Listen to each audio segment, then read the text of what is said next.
Hello friends, the epic वैदिक tales में आपका फिर से स्वागत है।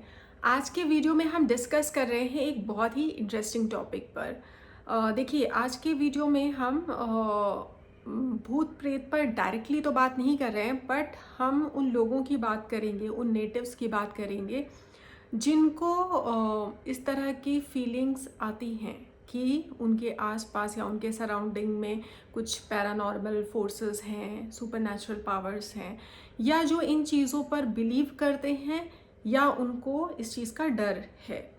तो आप एस्ट्रोलॉजी में भी अगर आप देखोगे तो कुछ कॉम्बिनेशंस हैं जो इस चीज़ को इंडिकेट करते हैं। आप बहुत सारे लोगों को देखोगे जो इमोशनली जो बहुत ज़्यादा सेंसिटिव होते हैं, बहुत जल्दी स्ट्रेस में आ जाते हैं, पैनिक करते हैं, बहुत ज़्यादा सोचने वाले लोग होते हैं। अक्सर करके उनके आसपास हो रही नेगेटिव चीज़ों से वो जल्दी इफ़ेक्ट भी होते हैं। वहीं कुछ लोग होते हैं जो इमोशनली और मेंटली बहुत स्ट्रांग होते हैं, जो कोई भी सिचुएशन होती है, तो सिचुएशन आती है उनकी लाइफ में, तो वो बहुत प्रैक्टिकली उस चीज़ को डील करते हैं। तो हर तरह के लोग मिलते हैं और हर किसी का इमोशनल स्टेट बहुत अलग होता है। अगर हम एस्ट्रोलॉजी की बात करें तो एस्ट्रोलॉजी में आपके जो इमोशंस हैं उनको वाटर एलिमेंट रूल करता है। तो जनरली हम एस्ट्रोलॉजी में मून को देखते हैं जब हमें आपका इमोशनल स्टेट देखना होता है। आप मेंटली कितने ज़्यादा इम्पल्सिव हैं या कितने ज़्यादा प्रैक्टिकल हैं, कितने ज़्यादा इमोशनली सेंसिटिव हैं, अगर हमें ये जानना है तो हम मून देखते हैं या साइन ऑफ कैंसर देखेंगे, या जो अदर वाटर साइंस हैं, यानी आपके कैंसर, स्कॉर्पियो और पाइसेस। जो वाटर साइन है वो कहीं ना कहीं आपके या तो इमोशंस को या आपके सबकॉन्शियस लेवल पे जो चीज़ें चल रही हैं उनको डिनोट करते हैं। तो जब भी आप किसी नेटिव को देखते हो कि वो इस तरह के चीज़ों से बहुत ज़्यादा अफेक्ट हो रहे हैं, अगर उनको बहुत ज़्यादा घोस्ट और ये हॉन्टिंग और ये सब चीज़ों में या तो इंटरेस्ट है या तो डर है, या उनको खुद फील होता है कि वो इस तरह के एनर्जी को अपने सराउंडिंग में महसूस करते हैं, तो ज़्यादातर ऐसे नेटिव्स के चार्ट में आप कुछ कॉम्बिनेशंस देखोगे जिसके बारे में हम आज इस वीडियो में बात करेंगे। सिमिलर कॉम्बिनेशंस की बात शास्त्रों में भी की गई है, बृहद जातक में भी ऐसे कॉम्बिनेशन की बात की गई है। और मैंने अपने पर्सनल एक्सपीरियंस में भी काफ़ी लोगों के चार्ट में, काफ़ी लोग जो इस तरह के बिलीव्स रखते हैं उनके चार्ट में इस तरह के कॉम्बिनेशंस देखे हैं। तो हम बात करते हैं और डिस्कस करते हैं कि ये कौन से कॉम्बिनेशंस हैं जिनके चलते इस तरह की चीज़ें होती हैं।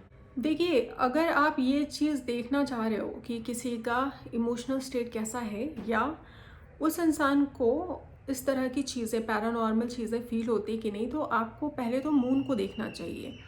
मून आपके मेंटल स्टेट के लिए, इमोशनल वेलबींग के लिए बहुत ही इंपॉर्टेंट प्लैनेट है। और शायद यही रीज़न है कि शास्त्रों में मून को डेबिलिटेटेड बताया जाता है जब मून स्कॉर्पियो में जाता है। वहीं जब मून टॉरस में रहता है तो उसको एक्सॉल्टेड माना जाता है, क्योंकि टॉरस एक ऐसा साइन है, या आपका जो सेकंड हाउस है चार्ट का, वो एक ऐसा प्लेस है जहाँ पर इंसान अपने सिक्योरिटी, अपनी फैमिली, अपने वेल्थ के बारे में सोचता है। जो चीज़ें आपके नॉर्मल लाइफ के लिए, आपके सोशल वेलबींग के लिए इम्पॉर्टेंट हैं, उन चीज़ों पर ध्यान देता है। और जनरली सोसाइटी में ऐसे ही लोगों को अच्छा माना जाता है। अच्छा इन द सेंस इमोशनली बहुत स्ट्रॉन्ग माना जाता है, जो इम्पॉर्टेंट चीज़ों पर ध्यान देते हैं और बाकी सारी चीज़ों को इग्नोर करते हैं। बिकॉज देखिए, वैसे तो अगर आप देखोगे तो इमोशनल स्ट्रेंथ को आप एक किसी पैरामीटर पे आप हमेशा मेज़र नहीं कर सकते। बहुत सारे लोग एक किसी सेक्टर में बहुत स्ट्रांग हो सकते हैं और दूसरी चीज़ में वो ज़्यादा डरपोक हो सकते हैं। हो सकता है किसी को एक चीज़ से डर लगता हो। सपोज़ करिए, कुछ लोग हैं जो भूत प्रेत से डरते हैं, कुछ लोग हो सकता है जानवरों से डरते हो, कुछ लोगों को नॉर्मल इंसेक्ट्स, इनसे डर लगता हो, और कुछ लोग ऐसे भी हो सकते हैं जिनको normal day to day life की चीज़ों में प्रॉब्लम होती हो, या उनको उधर लोगों का फियर हो। तो सबके फियर अलग होते हैं, बट हमारे शास्त्रों में जिन चीज़ों को अच्छा बताया गया है वो कहीं ना कहीं ऐसी चीज़ें हैं जो आपके सोशल लाइफ और सोशल वेलबींग को बहुत ही पॉजिटिवली सपोर्ट करती हैं। और जो आपका स्कॉर्पियो साइन है वो बहुत ही अनकन्वेंशनल और बहुत ही सीक्रेटिव साइन है। स्कॉर्पियो साइन आपके लाइफ में स्टेबिलिटी को नहीं, इंस्टेड अनस्टेबिलिटी को रूल करता है। ठीक है, उतार चढ़ाव, बदलाव को रूल करता है। जब भी किसी का मून स्कॉर्पियो में जाएगा तो जाहिर सी बात है वो इंसान, उसका इमोशनल स्टेट स्कॉर्पियो से इन्फ्लुएंस होगा। अब स्कॉर्पियो जो है वो एक साइन ऐसा है, या 8th हाउस एक ऐसा पोजीशन है जो ऑकल्ट, पैरानॉर्मल स्टफ्स और फियर, फोबियाज, भूत प्रेत, इन सब चीज़ों से डील करता है। अब वैसे तो 8th हाउस बहुत सारी चीज़ों से डील करता है, आपके क्रॉनिक प्रॉब्लम्स से भी डील करता है, आपके सडन गेन्स एंड लॉसेस को भी दिखाता है। पर जनरली आप देखते हो अगर 8th हाउस में कोई भी प्लैनेट जाता है तो अगर आपको बीमारियां भी देखनी होती है तो आप उस प्लैनेट से जुड़ी हुई प्रॉब्लम्स को देखते हो, है ना, कि अगर वो प्लैनेट 8th हाउस में जा रहा है तो उस तरह के प्रॉब्लम्स आपकी लाइफ में आने के चांसेस ज़्यादा हैं। शुक्र 8th हाउस में जा रहा है तो हो सकता है आपके रिलेशनशिप में ट्रबल्स हों, है ना। और अगर आपका जुपिटर 8th हाउस में जा रहा है तो हो सकता है पढ़ाई में बहुत ज़्यादा उतार चढ़ाव हो, या ज्ञान के मामले में आप बहुत डिफरेंट हो, आपका जो फेथ है आप उस पर बिलीव ना करते हो, या अनकन्वेंशनल हो आपका फेथ, या ट्रेडिशंस को फॉलो करने का तरीका आपका अलग हो, आपको गुरु सही ना मिलते हों। अगर वही मरकरी जाता है 8th हाउस में, you can have difficulty in making decisions, decision making में प्रॉब्लम हो सकती है। डिसीजन आप जो ले रहे हो वो आपके लिए लाइफ में अनबैलेंस्ड सिचुएशंस क्रिएट कर रहे हैं। तो आपका कौन सा प्लैनेट वहाँ जा रहा है, इवन मरकरी के वहाँ पे रहने से कई लोगों को हेडेक और इस तरह के प्रॉब्लम्स भी देखने को मिलते हैं। सन है तो आईसाइट रिलेटेड इश्यूज हो सकते हैं। तो कौन सा प्लैनेट वहाँ जा रहा है उसके हिसाब से आप देखते हो कि आपके लाइफ में अगर उस एरिया से इश्यूज आने हैं 8th हाउस से तो कैसे आ सकते हैं। अगर मून जा रहा है तो मून आपका इमोशनल स्टेट शो करता है, तो जाहिर सी बात है जो भी आपके प्रॉब्लम्स मून के 8th हाउस में जाने की वजह से या मून के स्कॉर्पियो में जाने की वजह से आएंगे, वो प्रॉब्लम्स भी आपके इमोशन से जुड़े हुए हो सकते हैं, है ना। तो ऐसे लोगों के केस में क्या देखा गया है कि जिनका मून स्कॉर्पियो में होता है या जिनका मून 8th हाउस में होता है, ऐसे लोगों को पैरानॉर्मल चीज़ों में, ऑकल्ट में, इन सब चीज़ों में या तो बहुत इंटरेस्ट होता है या तो इन चीज़ों से बहुत ज़्यादा उनको डर होता है। ठीक है, मैंने मून स्कॉर्पियो वाले बहुत से ऐसे लोगों को भी देखा है जिनको पैरानॉर्मल स्टफ्स में एक्चुअली बहुत इंटरेस्ट है, और कुछ ऐसे लोगों से भी मिली हूँ जिनको एक्चुअली लगता है कि उनके आसपास स्पिरिट्स या इस तरह के फोर्सेस हैं। और सिर्फ मून स्कॉर्पियो की बात नहीं, अगर किसी का मून 8th हाउस में है या मून को मेलेफिक प्लैनेट्स 8th हाउस से एस्पेक्ट कर रहे हैं, 8th हाउस में बहुत सारे प्लैनेट्स हैं और वो मून को एस्पेक्ट कर रहे हैं, तो भी इस तरह की चीज़ें देखने को मिलती हैं।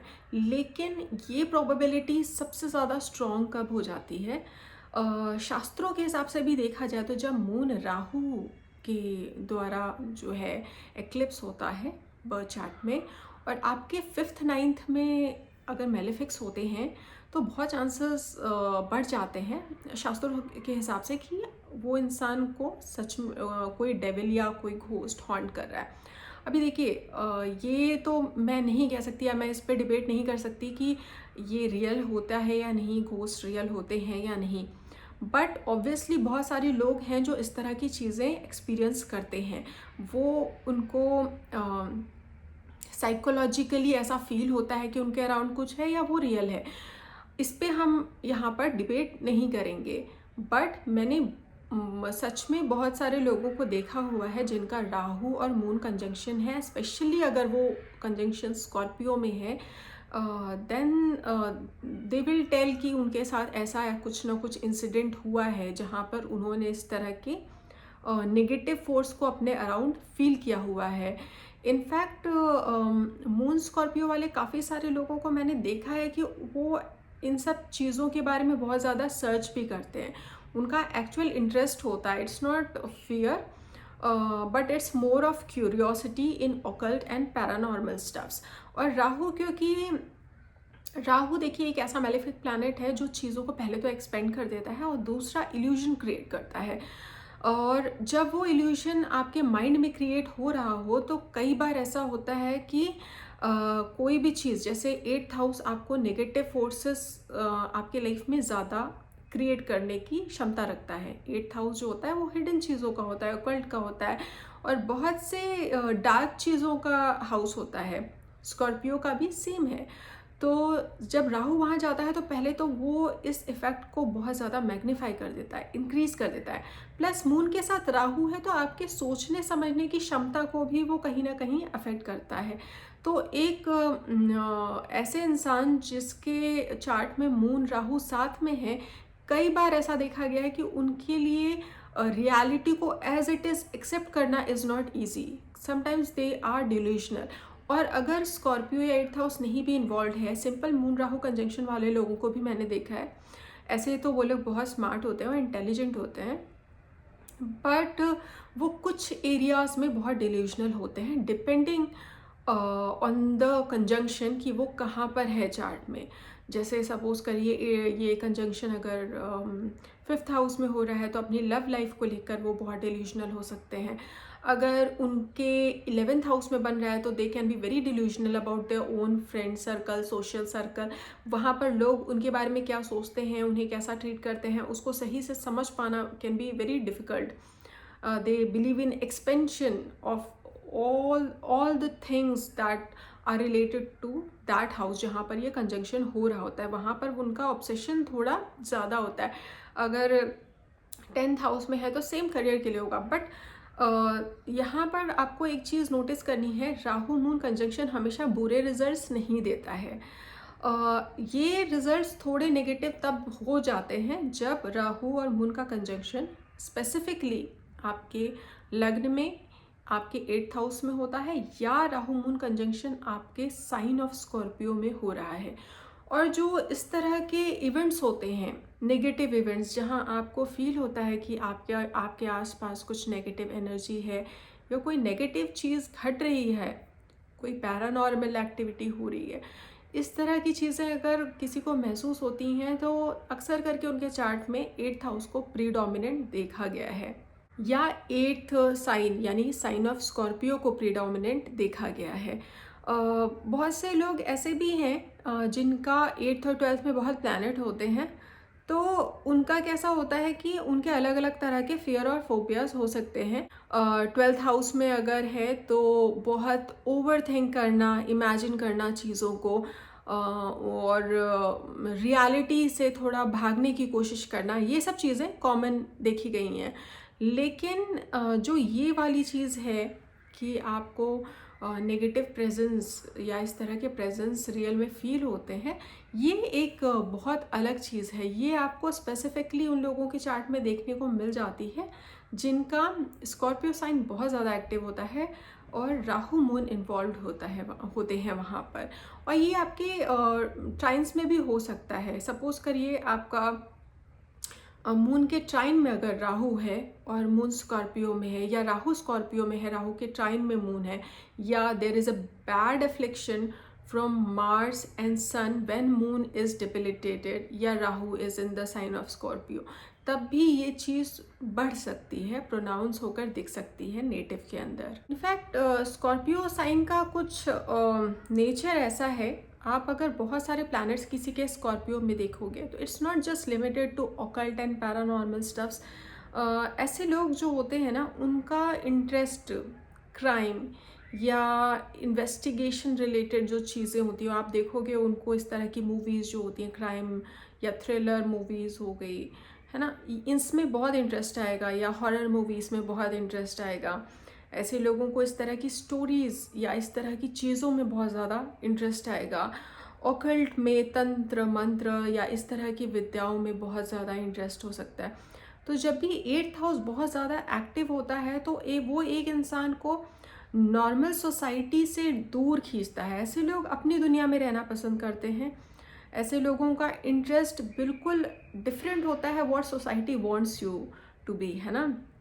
सोसाइटी आपसे चाहेगी कि आप अपने घर परिवार पर ध्यान दो, आप वेल्थ एक्यूमुलेट करो, आप पैसे बनाओ, आप नॉर्मल अपना लाइफ जियो जैसा एक आम इंसान जीता है।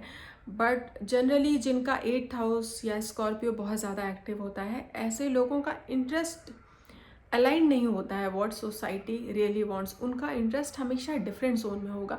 ऐसे लोगों का आप देखोगे माइंडसेट भी अक्सर करके यूनिक होता है। वो लोग हमेशा कुछ डिफरेंट सोचते हैं। जो चीज़ें नॉर्मल है या जो कन्वेंशन है या जो चीज़ हर इंसान कर रहा है उसमें उनका खास इंटरेस्ट नहीं आता है।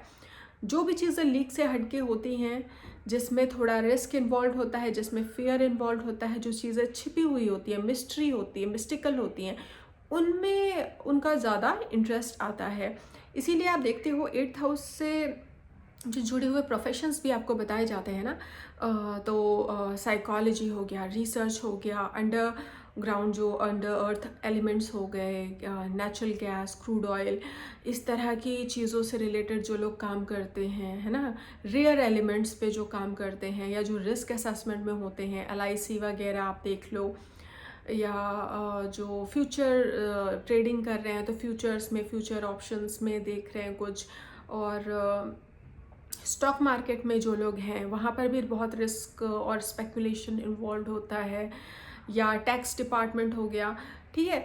तो जो भी चीज़ें हैं जो छिपी हुई हैं या जो कन्वेंशन से अलग हैं, है ना, लीक से हटकर है, ऐसी चीज़ों की तरफ ज़्यादा खींचता है आपको 8th हाउस और साइन ऑफ स्कॉर्पियो भी।